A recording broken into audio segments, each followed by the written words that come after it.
now take you to the broadcast of It's Time with Rev Nathaniel W Martin. Here is Reverend Martin. Thank you, Dr. Blackwell. And let me say good morning, good evening, or good afternoon, but never good night and never ever goodbye. I hated goodbyes from childhood. My name is Pastor Nathaniel W Martin. I'm the pastor of the New Life Institutional Baptist Church here in Los Angeles, California. We're located at 8916 South Main Street. We're worshiping with our sister church there, the Shiloh Missionary Christian Church, pastored by Dr. Della F. Hollandus, my good friend, who just celebrated her birthday on last Sunday. And I would like to give them a good big shout out. We invite you to our services on any Sunday, or actually on Sundays, Wednesdays, and Fridays as well. You're always welcome. If you come by, make sure you let me know so I get a chance to shake your hand. And thank you so much for tuning in, or for looking at the podcast, or seeing what we're doing, or being curious about what we're doing. Now, the name of this offering is entitled It's Time. And what is it time for? Why, it is time for justice. Yes, it is time for justice. And it is always time for environmental and ecological justice in our nation, because of the system of white supremacy, because of the structure of racism that has ruled this country from its inception, ever since even before the first slaves landed in 1619. And this is year 400, as many of our people are observing the 400th year anniversary of the landing of the good ship, the White Lion, back there near Jamestown, and 20 Africans who had been captured and ensnared and stolen away from their homeland, and were brought over here to the 13 colonies and sold into slavery. Worse slavery than Joseph being sold by his brethren to the Midianites. And that type of nightmare, that dark, unseemly, nightmarish ordeal has continued from that time even down to now. As Dr. George DeGroot talks about multi-generational trauma, the trauma of that slaveocracy is rooted in our DNA. It's been transmitted down through the generations, down over time, and we're still suffering from that. Even Sigmund Freud talked about the fact that things that are repressed in the subconscious will continually to come back up and be repeated. And if that's true for white people, then it ought to be true for black people. Help me, somebody. And just like we have multi-generational trauma, I theorize that our people who call our brothers and our sisters who call themselves, or who identify themselves under the structure of whiteness, and that engaged in white privilege, likewise suffer under that same for that same reason, but for the opposite effect, in that they still consider themselves as the dominant oppressor class. And all of these police killings and all of these great mass shootings and murders and body slammings and harmings of black children by the police that police our communities so forcefully in order to advance their careers, that those actions are a throwback within themselves to things that were legal and that were common and that were SOP under slavery. And the black body, the black person, the person so delineated by this culture as being black is viewed as a weapon. So your color becomes a weapon in the eyes of the so-called dominant culture. And until white America comes to grips with its dilemma, comes to grips with its pathology of the privileges of whiteness, then I don't feel that the country can really go forward in any meaningful way. It's like having put both of your legs in the same pair of pants. You can't put them pants on. And this is really what America is suffering from. A lot of the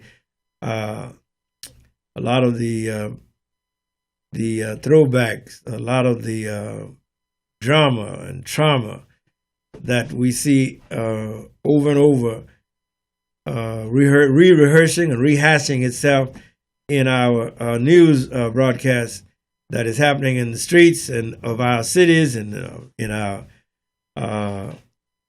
coffee shops and every place where blacks and whites intermingle.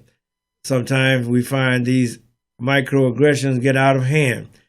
And we're going to have to address, America's going to have to repent and acknowledge, first of all, that it owes a debt to its brothers and sisters of a darker hue, and admit that error and admit that slavery was, yes, a crime against humanity. It was a war crime. It was done with violence. It was enforced by violence, and it was maintained by violence. So yes, justice is always on the menu here in America. And the only question is what form that justice is going to take. In the book of the prophet, Moses, book of the Deuteronomy, chapter 15, beginning our reading at verse 12, these words are recorded by the writer. It says, "And if thy brother, an Hebrew man or an Hebrew woman," not saying that a man is a woman, but it's saying that if thy brother, an Hebrew man, or if thy sister, an Hebrew woman, be sold unto thee and serve thee 6 years, then in the 7th year thou shalt let him/her go free from thee. That means him or her, not these new fangled sexual categories. "And when thou sendest him out free from thee, thou shalt not let him or her go away empty." And in verse 14, "Thou shalt furnish them liberally out of thy flock and out of thy floor and out of thy winepress, of that wherewith the Lord thy God hath blessed thee, thou shalt give unto him or to her." Again, it's very clear, it's very explicit. The teaching on slavery in the Bible has no resemblance to the practice of chattel slavery in the 13 colonies or in what came to be called the United States, which at the time was the Civil War, I believe was 34, and now is up to 50 states. But slavery in the Bible bears no resemblance to the way it was practiced in the Bible Belt. And without shedding of blood is no remission, and it took 750,000 lives in order to end slavery in the Union, as it was known at that time, as the nation became the United States is rather than the United States are. 750,000 American, not foreign, American lives in order to bleach out the blot of slavery. One of the writers that I've been reading, Eric Foner, says that the founders really didn't want to use the word slavery in the original Constitution because it was incongruous. It was inconsistent with a document that espoused liberty to at the same time be espousing slavery, non-liberty, the opposite of liberty. But that is, of course, the way that the document was written. Even though they did not use the term slavery, they did use the euphemisms and pseudonyms, persons held to service, persons held to involuntary service or labor.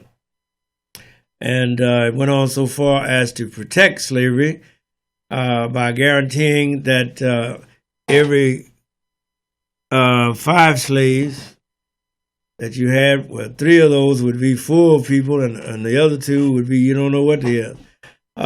For purposes of giving the southern slave states, which was small at that time, but really blossom and bloom because they had the advantage of having the slaves to be counted as 3/5 of a human being, which greatly increased the slave owners or the slave industry's representation in Congress. Remember, it was your representation in Congress that determined how many representatives. Every state would have 2 representatives. So the South was the slave system was very well represented in the Congress of the United States of America. You have to always remember why voting is so important, because if the slave master was able to count the slaves as 3/5 of a person,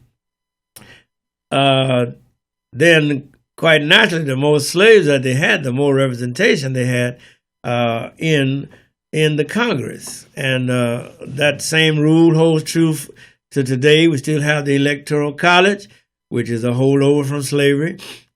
Another reason why we need reparation. And even though slavery was abolished, because of the way that it was codified, the language employed in the 13th Amendment, then it wasn't long before the people of ill will were able to drive a Mack truck through the 13th Amendment. It's okay, except as punishment for crime. And we're going to make it a crime for you to be a black around here, for you to be not working, be unemployed, for to be loitering. That's a crime. And you can't pay the fine. Now somebody else is going to step up who has a plantation, who has an industry, and guess who is going to have to pay off that fine? Why, you. So that's why the convict leasing system sprung up all across the South following the end of Reconstruction. Reconstruction itself is a very painful, torturous period following the Civil War.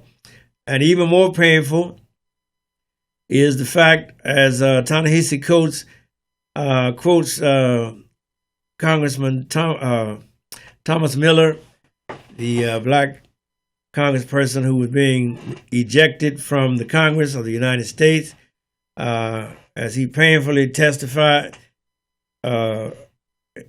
professes or objects to their being pushed out of the Congress. He said, "But we made it work. We gave you the public school. We paid off the debt. We made the government work." And one of the latter-day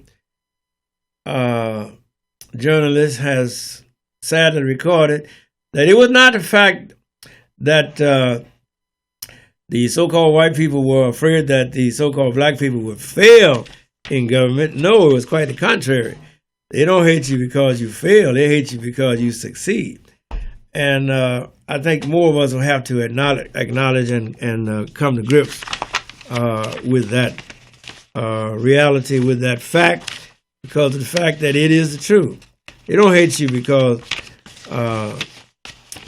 you're uneducated. They hate you because you are educated. They didn't hate Barack Obama because he was inept or incompetent. No, they hated him because he was the opposite. Very, very competent. Very capable of running the government. He ran the government, and they hated him for it. He pulled the government back from the brink of collapse, economic collapse, and they hated him for it. Yeah, he tried to set up a healthcare system where far more people would be included. Another 46 million would have been included in the ACA, what they call the Obamacare. They hated him for it. And it's not because you fail that they hate you. That's what they want you to do. It's when you succeed that they hate you. They don't hate the slob walking around living under the freeway, ain't got nowhere to stay. No, they hate you. You got a house in Inglewood. You got a house in Bel Air. You got a house in Martha's Vineyard. You own a stock in these companies. That you're the one that they hate. And so these realities are always extant, always in the background because of the stereotypes, the profiles, and indeed the educational system in America was geared to do just what it's doing now, to elevate one group and to depress, repress, and hold back the other group. And unfortunately, I am that other group. And in spite of the great strides that we as black people have made and are making, we still have the same burdens placed before us of trying to be twice as good to get half as much. As you note the difference between Barack Obama and Donald Trump, Barack Obama had to be twice as good. He had to be on the law review. And he had to be an excellent student, the top of his class, and all of that. Where is that in Donald Trump? He had to be nothing but be white and have some money. See what I mean? And so we have a hard fight ahead of us, and sooner we recognize it, acknowledge that that fight is there, the better off we will be, because they don't hate you because you are a failure. They hate you because you are a success. Praise God. No, they don't hate you because you're living on the freeway. They hate you because you're living in a house. Yeah. That verdict came down this week in the Botham Jean killing in Dallas, Texas, where the white female police officer who lived in apartment 1378 somehow found herself up coming off her shift at work and mistakenly parking her car on the 4th floor and going to the door of apartment 1478. She lived in 1378, a floor below, put a key in the door, and the door was ajar. She opened up the door. She saw Botham John in his underwear, T-shirt and drawers, no gun nowhere, and she killed him. And they asked her, did she intend to kill him? And she said, yes, she intended to kill him. So they convicted her of murder. And most of us are rather look a bit askance at the fact that she only got 10 years.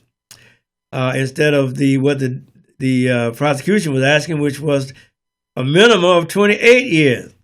But in Texas, the jury sets the sentence, and so the jury came back and set the sentence at 10 years max. and some say she'll be out in 5. As I look back over the injustice that have been done to our people repeatedly at the hands of the police, it's not just former officer Amber Geiger. Look at poor little Tamir Rice playing with a pellet gun, and the police rolled up on him and killed him within a few seconds. Officer Timothy Lohman and Officer Frank Garbick, and as you heard earlier this year, no charges were filed against those officers. It was a good shoot. Let's talk about Waukesha Wilson. Died a few years back in the county jail, in jail custody. She died. Nobody know how she died. Yes, she was in the care of the county. You know, Sandra Bland, up there in Prairie View, arrested by Brian Encinius. And he was not charged. Not indicted. Eric Harris was shot by Robert Bates, and in that case, Robert Bates, the officer, was found guilty of manslaughter. But in the case of Alton Sterling, by Howie Lake II and Blaine Salomon, no charges. You know, so the list of killings, not to mention poor Oscar Grant there in New York City with the man hanging on his neck while he's telling him, "I can't breathe," but the man kept on choking him until he died, became limp, or they say quit resisting. And believe me, they considered him resisting when he was limp after he died. He was still resisting according to them. So that lets you know just how confused the statutes, how confused the police culture and book of operation is written in such a way is that the officer can't lose. Michael Brown, shot by Darren Wilson, never indicted. Nope. Right here in Los Angeles, Ezell Ford, shot by Officer Charlton Wampler and Antonio Villegas. No indictment, no charges. And so the list is longer than I can go through. We've had very few successes that you can point to where you can say the officer was held responsible for his action. And I think for most people that is the greatest outrage, is that a policeman is not responsible for his or her actions, you know. But don't hang up your marching shoes because of the Amber Geiger case, because believe me, the police department is the supreme bastion and foundation of white supremacy. As the former police chief of Los Angeles, who came down here from New York, William Bratton, said, some of the worst experiences that black people have had in America would not have been possible without the police. Let you digest that one for a moment. And so we have the battle remains. The victory is not won. We make one step forward, but it looks like we take 2 steps back. And the structure of racism, the structure of white supremacy is still in place, and we still do homage to it, and it is still respected and observed and adhered to. And as long as that's the case, you're going to have to keep on fighting, keep on praying, keep on believing, keep on struggling, because that battle is not yet over. No, probably somewhere right now, some poor black person, some poor black child is being body slammed by some brawny police officer, and they're trying to slam the person on their head. After many times they've been handcuffed, and those type of body slam, those type of a human body coming in contact with the cement, those are not meant to be love taps. Those are meant to incapacitate you, to render you more than helpless, render you unconscious. And I feel that we're going to have to speak out against those tactics, because the people are being harmed for no other reason than the police claim that they're being resistant, and yet the people is already in handcuffs. But you got to body slam them, in spite of the fact that they're already handcuffed. And when they're handcuffed, they're already in custody. And so that is more of what we call police abuse. That's all. That's all it is. Just more of the same police abuse, And it goes across the board. Let's not forget Skip Henry Louis Gates was arrested at his own house, in his own house, by Sergeant Crowley. And let us not forget the many indignities that our people suffer at the hands of police in these random stops, these bogus stops. You fit the description of somebody we're looking for simply because you're driving a Rolls Royce, or because you're driving a Mercedes, or because you're going in a driveway in a neighborhood we don't think you need to be up in here, and yet you done already bought and paid for the house. I'm telling you, it never stops. And so we as children of God are duty bound, as long as we are in this life, as long as we are in this world, to continue the struggle and continue to pray and continue to fast and continue to fight for that better day. Whether it's going to come in your life, my lifetime, or your lifetime is not our decision to make. Most of us never thought we would see a black president in our lifetime, but we did. And so God can do anything but fail. Because when the time comes, if we have done due diligence and haven't been slack in our prayer life, and have hung in there and has created a condition as community activists, as social justice activists, then yes, there can be some improvement. Our problem has always been our improvement is so ephemeral, so temporary, so much like a chimera. You see it there, then it's gone. And so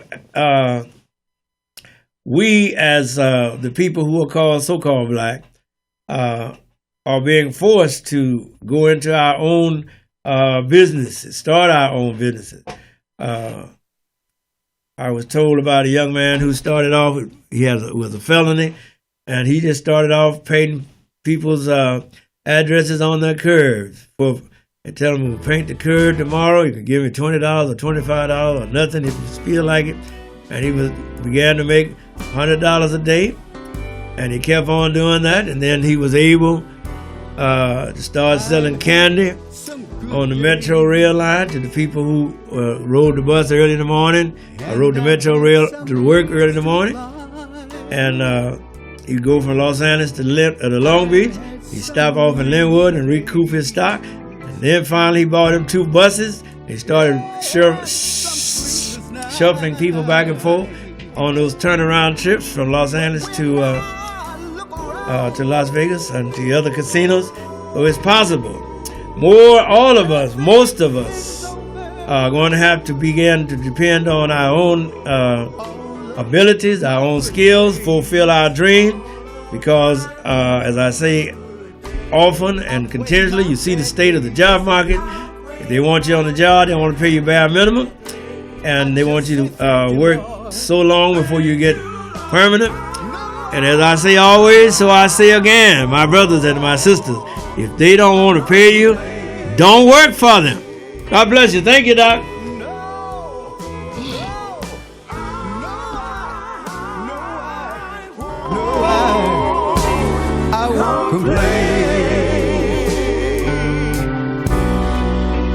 Sometimes my clouds hang low. I can hardly see.